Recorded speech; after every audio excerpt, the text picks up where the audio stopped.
নমস্কার বন্ধুরা। এতদিন পর্যন্ত আমরা শুধু এটাই শুনে আসছি যে চীনের অমুক যুদ্ধজাহাজ ভারত মহাসাগর হয়ে শ্রীলঙ্কায় প্রবেশ করেছে, চীনের তমুক গোয়েন্দা জাহাজ ভারত মহাসাগরে ঘোরাঘুরি করছে ইত্যাদি ইত্যাদি। আর আমাদের অবস্থা ছিল এই রকম যে চীনের যুদ্ধজাহাজ আটকানো তো দূরের কথা, আমরা আমাদের বিশাল জলসীমানার কোনায় কোনায় নজরও ঠিকমতো রাখতে পারতাম না।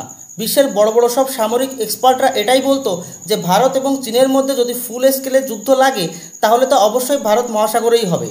কারণ স্থলযুদ্ধে ভারতীয় সেনার সক্ষমতার সামনে চীনের সেনা টিকতে না পারলেও নেভাল পাওয়ারে ভারত চীনের ধারের কাছেও নেই। আর এই বিষয়টিকে অবলীলায় স্বীকার করে বর্তমান নরেন্দ্র মোদী সরকার ভারতীয় নেভিকে চীনের বিরুদ্ধে শক্তিশালী করার জন্য প্রয়োজনীয় সব ধরনের পদক্ষেপ নিতে থাকে।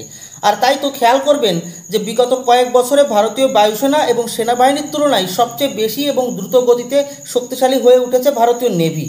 এখন ভারত মহাসাগরের যে কোনো কোনায় যদি কোনো কার্গো অথবা মাছ ধরা জাহাজ কিংবা যে কেউ কোনো বিপদে পড়ে সাহায্যের আকুতি জানিয়েছে তো ভারতীয় নেভির সঙ্গে সঙ্গে রক্ষাকর্তা হিসেবে পৌঁছে গিয়েছে। অর্থাৎ বর্তমান সময়ে ভারত মহাসাগরের সম্পূর্ণ কন্ট্রোল রয়েছে ভারতীয় নেভির হাতে। ঘর গোছানো মোটামুটি শেষ, এবার সময় এসছে ইটের বদলে পাথর মারার। হ্যাঁ বন্ধুরা, ভারত এখন চীনকে তারই তৈরি করা ওষুধের স্বাদ চাটানো শুরু করেছে। চীনের জাহাজ ভারতের জলসীমানায় ঢুকলে যে ছটফটানি আমরা ভারতীয়রা করতাম, ঠিক সেই একই ছটফটানি এখন চীন শুরু করেছে। ভিডিওটি খুবই ইন্টারেস্টিং হতে চলেছে, তাই অনুরোধ রইল শেষ পর্যন্ত দেখবেন। তো চলুন শুরু করি। স্ক্রিনে দেখুন, ইতিহাসে প্রথমবারের মতো ভারত ফিলিপিন্সের সাথে বিবাদিত দক্ষিণ চীন সাগরে যৌথ নৌ মহড়া করতে চলেছে। অর্থাৎ চীনের বুকের উপর চড়ে তাণ্ডব করতে প্রস্তুত ভারতীয় নেভি। আপনারা জানেন যে ভারত এবং চীন নিজেদের মতভেদ সাইডে রেখে এই মুহূর্তে কিছুটা কাছাকাছি আসার চেষ্টা করছে। কয়েকদিন আগে আমাদের বিদেশমন্ত্রী এস জয়শঙ্কর চীন সফরে গিয়েছিলেন। আর খবর এটাও এসছে যে আগামী সময়ে প্রধানমন্ত্রী নরেন্দ্র মোদীও চীন সফরে যাবেন। তো এরকম একটি সময় যখন চীন ভারত তাদের সম্পর্ক স্বাভাবিক করার দিকে এগোচ্ছে, ঠিক তখনই চীনের বিবাদিত সমুদ্র সীমায় ভারতের এই সামরিক উপস্থিতি এটাই দেখাচ্ছে যে সময়ের প্রয়োজনে ভারত চীন কাছাকাছি আসলেও চীনের অবিশ্বাসী এবং বিস্তারবাদী নীতি সম্পর্কে ভারতের মত কখনোই বদলাবে না। ভারতের এই অ্যাগ্রেসিভ পদক্ষেপ চীনের রাতের ঘুম কেড়ে নেওয়ার জন্য যথেষ্ট। গত বছর অর্থাৎ 2024 সালে ভারত এবং ফিলিপিন্সের মধ্যকার ডিপ্লোম্যাটিক রিলেশনের 75 বছর পূর্ণ হয়েছে। আর বিগত কয়েক বছর থেকে ফিলিপিন্স ভারতের সাথে সামরিক সম্পর্ক খুব দ্রুত বৃদ্ধি করে চলেছে। আর এসবের পেছনে কারণ হলো চীনের দাদাগিরি। স্ক্রিনে দেখুন, চীন তাদের তথাকথিত 9 লাইনের মাধ্যমে সম্পূর্ণ চীন সাগরকে নিজেদের বলে দাবি করে। আর চীনের এই দাবিকে চ্যালেঞ্জ করতে 2016 সালে ফিলিপিন্স চলে যায় ইন্টারন্যাশনাল কোর্ট অফ জাস্টিসে। সেখানে আইসিজি মামলার রায় দেয় ফিলিপিন্সের পক্ষে, কিন্তু চীন সে রায় মানে না। চীন জোরজার মুল্লুকতার টাইপের আচরণ শুরু করে সাউথ চায়না সিতে।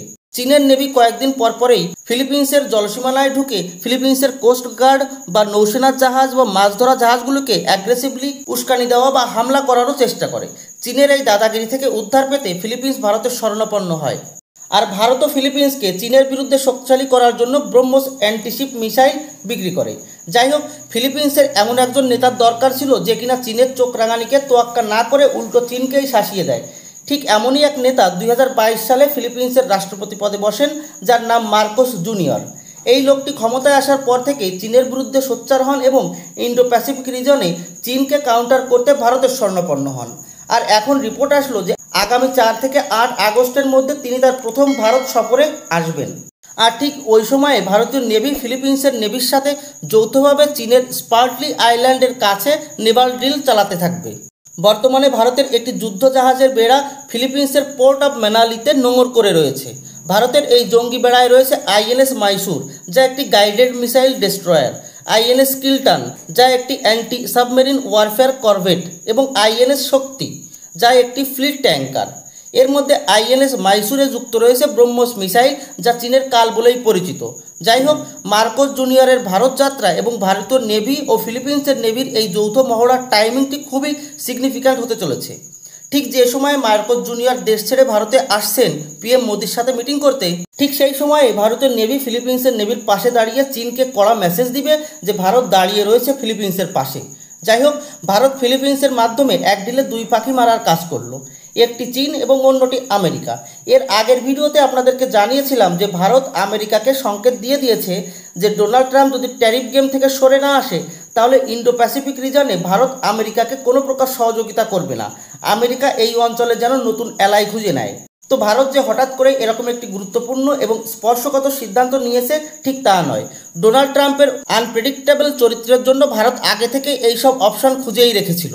আর এই ইন্ডো প্যাসিফিক অঞ্চলে ভারত যেন উদাহরণস্বরূপ আমেরিকাকে দেখিয়ে দিতে পারে যে এখানে ভারত একাই প্রভাব বিস্তার করতে সক্ষম, আমেরিকার সাপোর্টের কোনো দরকার নেই।